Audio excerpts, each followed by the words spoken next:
Hey everyone, and welcome to Ink Spotlights from Comix Wellspring. This is the series where we shine the spotlight on immensely talented creators who print with us. And today we're joined by Jandro Gamboa to talk about his projects, his new books, a little bit more. Welcome to the show. I'm so hyped to talk about everything you're doing. Tell us all about your books. My book is here's the first issue. Let me see here. There we go. There we go. Yeah. It's called Monty Gomez is the Luchador. That's the overarching name of the comic is the Luchador, and each storyline has a different title. Ooh. This one is Monty Gomez is the Luchador. The second series is the Luchador Road Trip, and we'll be wrapping that up soon. And then the final mini series is called the Luchador Song of Shields, which is one of the Aztec words for war. Oh, that's so cool. Where did the influence to create such a series like this come from? Like, where did it all start for you? A story, a bedtime story for my goddaughter. And it just kept getting bigger. And because it lasted so long, it got like more mature as it went on. Hmm. Like the last issue I just published, there was the first like fight with death in it. Oh, But cool. like by that point, um, it's like the Harry Potter books. The first one's like, oh, how magical and fun, and by the end, like I never actually read them, but I know Same. kids dying, and I'm like, well, that's kind of dark. Yeah. I wasn't expecting that from a kid's story. Uh, Children are why are parents sending their kids to this school like To this? death. Like essentially, I feel you there.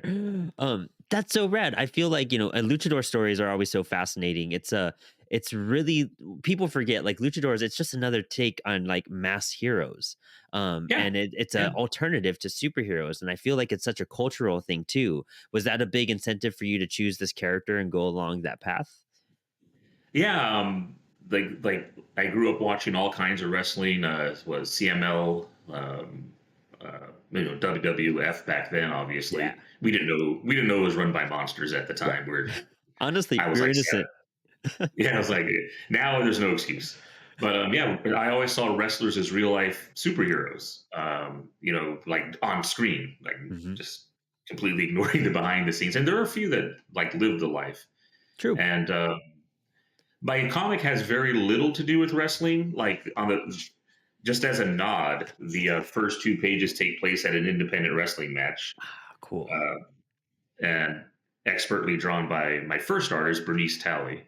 But as he goes on, he learns to fight, and he uses the lucha style when he wears this mask because that's the basis of the comic. Yeah. Each mask that the luchador wears gives him a different superpower. Oh, wow. That's super rad. That's a great concept, to be honest. That's super interesting. Yeah, I got a lot of younger people saying, "Oh, it's like Ben 10," Oh, and it was I never right watched after that. my time on Cartoon Yeah, Network too. Yeah. but I was like, "No, it's like Dial H for Hero." There you go. Yeah, that makes I'm sense a, in my brain too then. I'm a Silver Age guy. Yeah.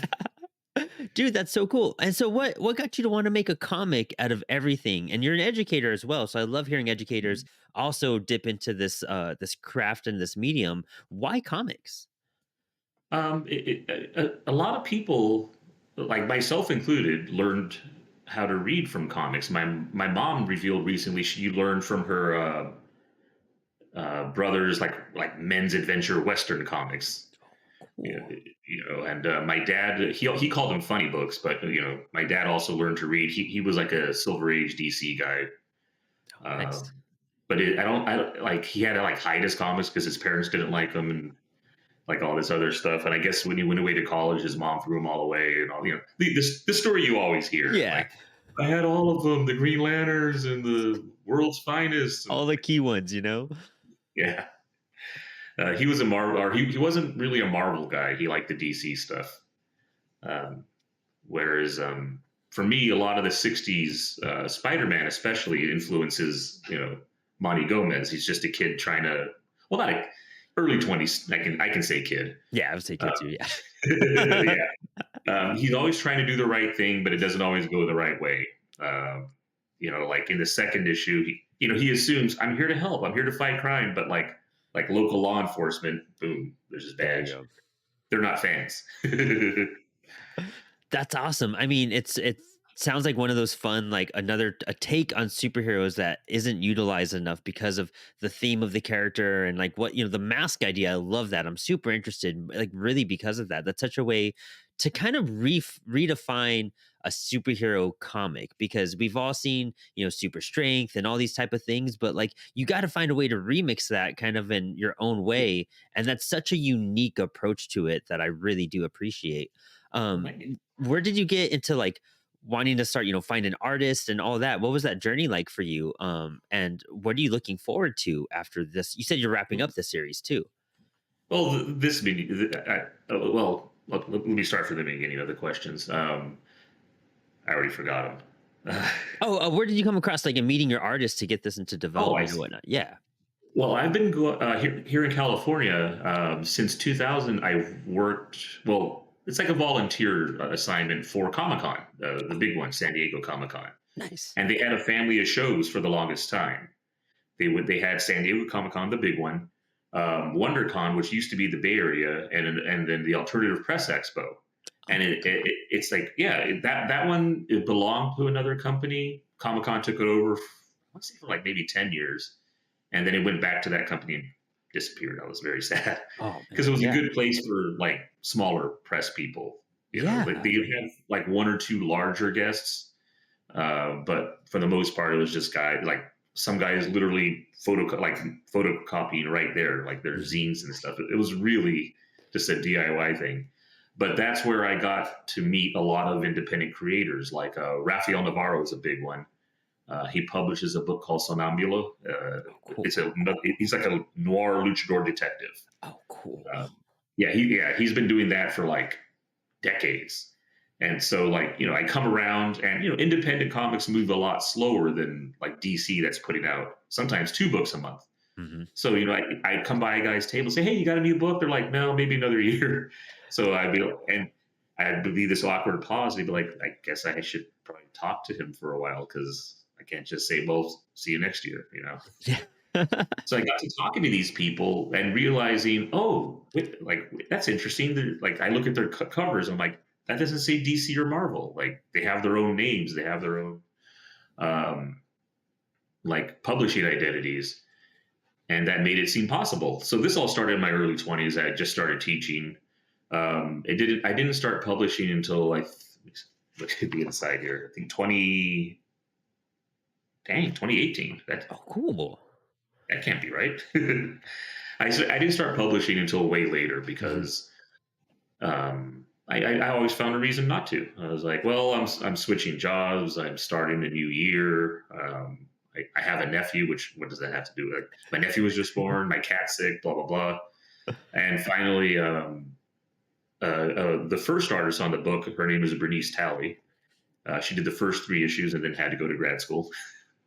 But she said, "Just do it." I'm like, "Well, I'm having a hard time. I can't. I don't draw, and I don't know where to meet an artist." And she's just like, It's right here. "Like, yeah, yeah." And then the second series artist was a gentleman named Nathan Campos. That's his style right there. Ooh, that's Yeah. awesome. But I met him when he was fresh out of college, kind of the opposite of my last artist. But then he started a full time job, so art sadly has to go by the wayside. And now I'm on my third artist. It's on my shirt, and it's this cover. Oh, that's This is great. this is the proof. Yeah. Nice.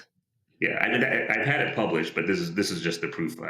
These are the copies I put out on the table for people to Nice. look through. But I met Marcus at the Cartoon Art Museum in San Francisco.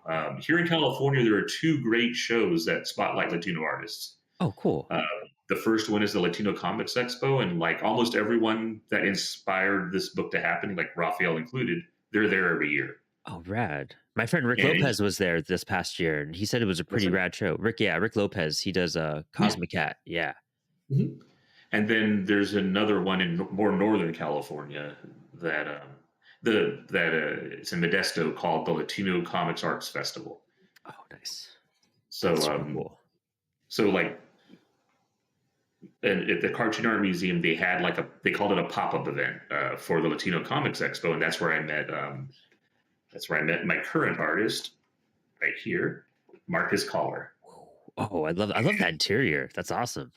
Oh yeah, he's pretty great. Like, and he works pretty fast. And oh, I was gave like showed the violin page. Well, I But yeah, love that journey. I mean, all of us find those reasons to kind of hesitate diving into like what we're really yeah, passionate about, and we all kind of dig up every reason not to do it. I did that for years and years and years about drawing. And it wasn't until last year where I was like, I'm going to really try to actually learn, even if I could just do stuff for myself. You know what I mean? Just to be able to have the ability and just to do it. And once you get doing it and once you realize how possible it is, you're like, now I can't stop.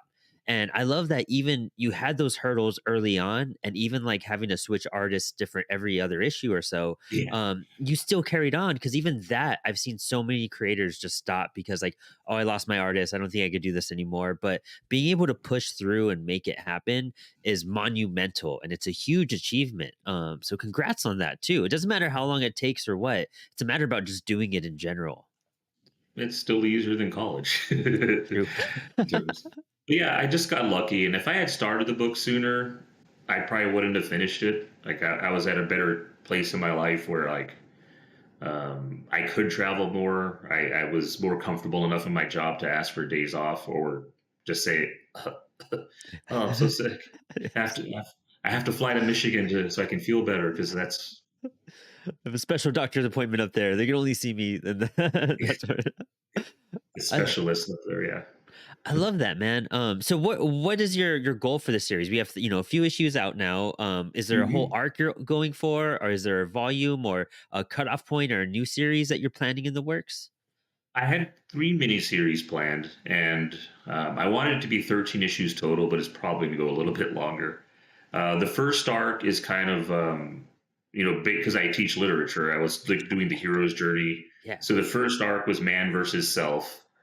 Like, should I do this? What are the responsibilities? This isn't fun. I thought yeah, this would be fun, but I'm getting like shot at and dealing with like real world things. The second one is man versus nature. Early on in the book, we established that he has his girlfriend and best friend, little hippie guy. His girlfriend lives in the Bay Area, and there's a earthquake, and he goes up there to like they're cut off from communication. He's like, "Well, I'm going up to help." It's very Shaun of the Dead, nice. like yeah, we're separated, but I'm still going to come up and save you. And then the third one that hasn't started yet is Man versus Man. He basically, in the first storyline, very much like Spider Man, creates his greatest villain. Oh, cool. And he deals with the consequences of that in the last storyline. You see here. Here it is. Like, this was the Ooh, teaser of the villain. that's sick. Oh Yeah. man. And like almost everybody in the book is based on somebody I know. Just yesterday, I sent my current artist, Marcus, references for a biker. I won't say the name because it's his real name, and I want it to be a surprise. Oh, But he's cool. not really a biker. He's a good friend of mine, a huge tattoo dude. He performed our wedding, and so I'm just kind of like surprising people, saying, "Hey, was that me?" I'm like, "Absolutely." That's Like sick. I that's sick. love that. I love that. But like, I definitely would never say who the villains are based on because they probably wouldn't like that. Oh, amazing. Oh, So amazing. where can people find your work? Are you doing cons? Do you have a website? How can people get a hold of these issues? The main website I have is Labishka. Well, that's a hard one to spell. It was my dad's nickname for me. So when I was coming up with a name for the company, I guess my press house, Yeah. I went with Labishka, Labishka hyphen Inc.com. Oh, cool. Dude, that it sounds like everything you've done is very personal. And I love that. When people bring their lives into their stories and really utilize that and find things that mean a lot to them and, share that with the world, it makes those books so much more meaningful. And I think it makes the audience appreciate those stories so much more because a lot of people struggle with how do I bring myself into my stories? How do I bring what I'm really feeling or, parts of my environments into them? And I feel like this book is a very, direct way that you've done that. And that's amazing for you. Really, congrats. Thanks. Yeah, I've only got 8 issues, but that's a lot. It's longer Dude. than a lot of people can publish, like or are able to publish. I'm familiar with people that put out 2 issues and said, "Well, Hollywood isn't called, so I quit." Oh, yeah. Not the right Like, attitude. yeah, like I had just finished my seventh issue when I was approached. My comic has been optioned to be a probably a streamer series because everything's streaming now. Hmm. With WVE Entertainment. I'm allowed to talk about it now. Yeah. Um, an actor named Wilbur Valderrama. He built his own. I don't know what you call it, production house, I Yeah. guess. And they've already had a few things out, and yeah, they approached me at the Latino Comics Expo 2 years ago, and we just had a what do you call it, the second year contract thing signed and everything. It's really cool, but like I feel like that shouldn't be your reason for making a comic. Right. Like because I go to these comic shows, the same ones years at a time, and people will do that. They'll just dip. Like I'm not already in the MCU. Well, then never mind. Yeah, no, yeah. It takes years, you know what I mean? It takes a lot of effort. And it sounds like you put in the time, the energy, and the thought behind it. And I mean, what a payoff and what a reward for someone who had that obstacle in their way and then gone through obstacles with just producing the comic and making it make sure it comes to life to like having 8 issues out and offers like this, dude, that's remarkable. I'm very impressed. I'm really excited. I think our whole audience is going to be really curious about this book, especially about hearing about this. When's your next release that you're planning on putting out? Well, Marcus works really quick. And we had just published the last issue, and I went to Long Beach for a show, and he's like, "Send me the script for the next one." And I'm like, "Well, all right." And another lesson, kids, pay your artists. I basically said, "You're drawing faster than I can afford to pay you. You're like, you're getting way ahead of I'm paying like in installments because Yeah. comics is expensive." And but yeah, we're gonna finish this series, the second one, Road Trip. He's already working on it. I'm seeing preview art. Um, the third storyline will probably get started by the end of the year as well. I have stories beyond these three miniseries, Hmm. but I just wanted like one complete journey in the first arc. Um, I have some trades in the works from I've already made one attempt at it, but I left a page out, so I was like, oh, I better figure that part because I'm not a digital put it together kind of guy. Vibes. I Uh, feel you. yeah, and yeah, the company Greco is it still the main company? No, we were switched over from Greco this past year, so now Okay, Comix Wellspring is under another parent company, but we're more independent now, actually. yeah, no, it's been great. I was just looking because this is like an older copy and Oh it still says yeah, Greco. dude. Yeah, that This ad is is a before late my copy. time with the company too, Oh actually. wow. Yeah, but they've been great. I had a show in Michigan, which local to them. And you're not in Michigan right now? No, I'm like one of the two remote people with the company. Oh, Everyone okay. else is pretty much based in Michigan, though. Yeah, I've had a show in Michigan, and within like 3 days, they had the books shipped to the hotel. Nice. Like they were able to do that. Yeah.